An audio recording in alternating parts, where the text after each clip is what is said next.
Red Rising by Pierce Brown. I picked this up on many recommendations from my channel. Many people were excited, apparently, to hear what I have to say about this modern day attempt at science fiction. And already throwing it out the window, it's not like classic sci-fi at all, but I'm not going to hold it against that. I just always like to be pretentious and point out that modern sci-fi is in no way, shape, or form similar to classic in my mind. And this is dystopian sci-fi, so it's even further away than that, which is a genre I actually am not incredibly experienced in. I've read a few, Fahrenheit 451, The Giver, things along those lines, the real dystopian sci-fi classics, as well as I'm culturally aware of and essentially have read due to osmosis several other very popular dystopian stories, such as Hunger Games and Maze Runner. I can honestly say what seems to have happened here is Red Rising took a very similar concept to the Hunger Games story, evolved it, grew it up a little bit, and is exploring it in a more brutal, larger scale. It's not the best dystopian story I've read. In fact, I have several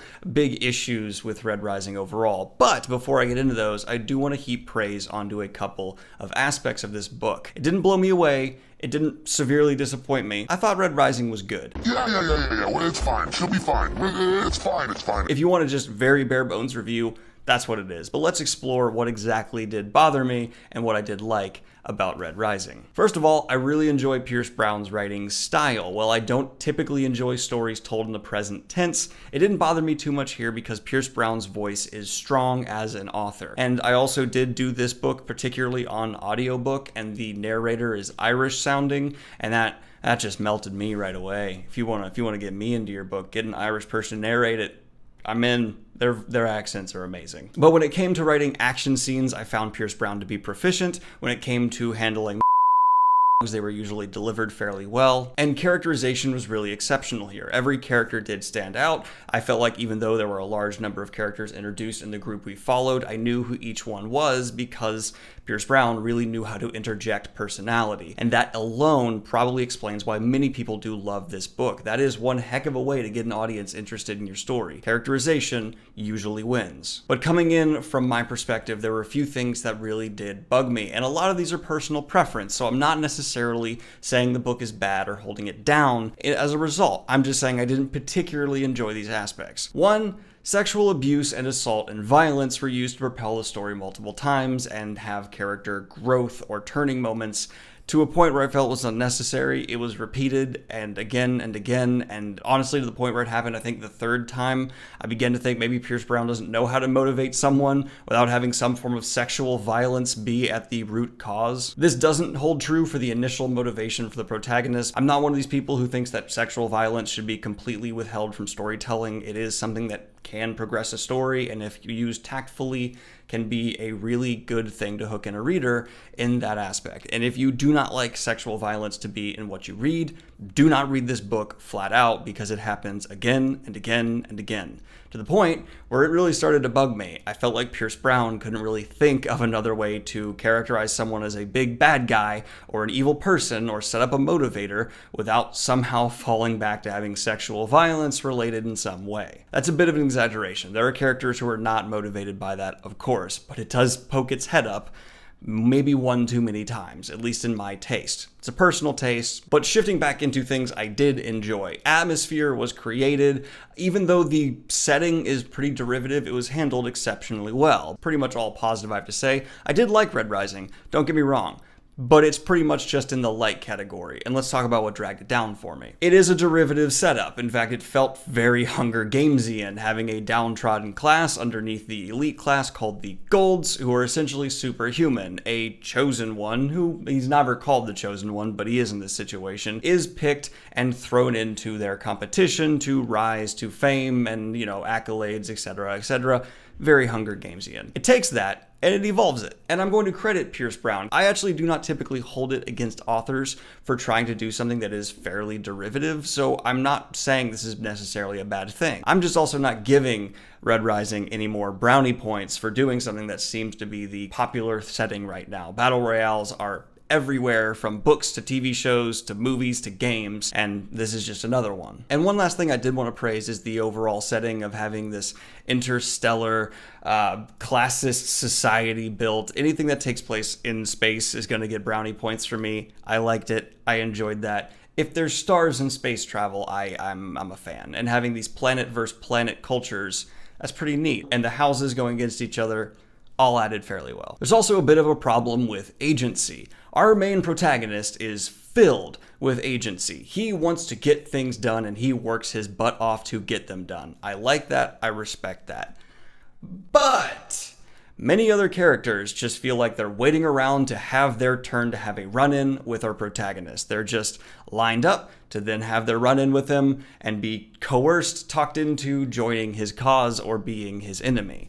We're in a situation where there are houses fighting each other, and in my experience, my opinion, if an author's going to have that setting, everyone needs to really feel like they're striving, doing their best to attain their goals.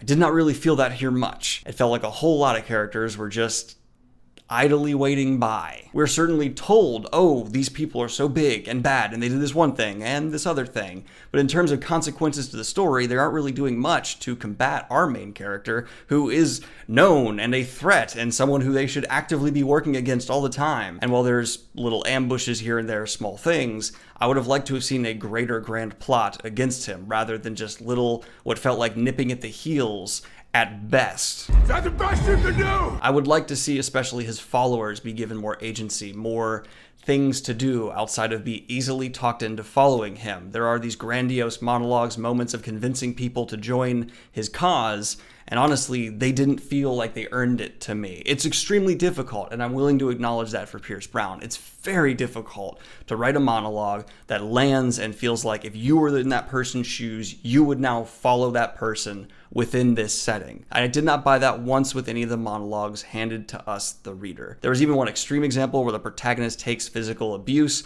to prove how much he's capable of being a leader in this situation, how he's a part of them and one of them, and how their crimes are his crimes, all this stuff.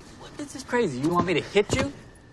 That's right. And again, and unfortunately, just didn't really resonate with me. One of my monitors dying, yay. Now couple all of that with what I found to be an extraordinarily underwhelming ending, and that's what drags down Red Rising here, which is disappointing. I found a whole lot of potential. I liked so much of this, but there were a few too many tropes, especially with female characters. There was just a bit too much sexual violence for my personal taste and enjoyment.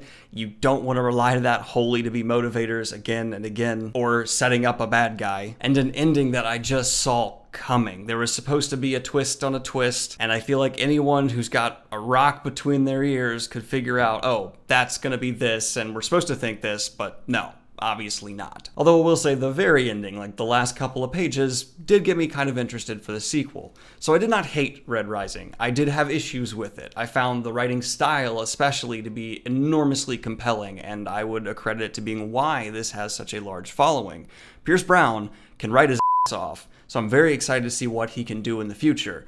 But this just felt like an unfortunate miss for me. I will definitely be keeping an eye out for future Pierce Brown books, but overall, this one was not going to be in my favorites. Anyway, guys, let me know what you thought of Red Rising in the comments down below. Like and subscribe if you have not already. Hit the dislike button, you know, if you hate me for having an opinion that's different than yours, despite the fact that we're both people and allowed to have different opinions on things. But that's fine. That's fine. I get it.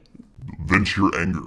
Let the hate flow through you. Use the Amazon affiliate link if you'd like to pick up Red Rising yourself in the description down below, because hey, it supports the channel here, and I actually do think this one is worth reading. It's a pretty decent entry into modern sci-fi, just personal taste-wise, wasn't my cup of tea. Anyway, have a good one, y'all. Peace!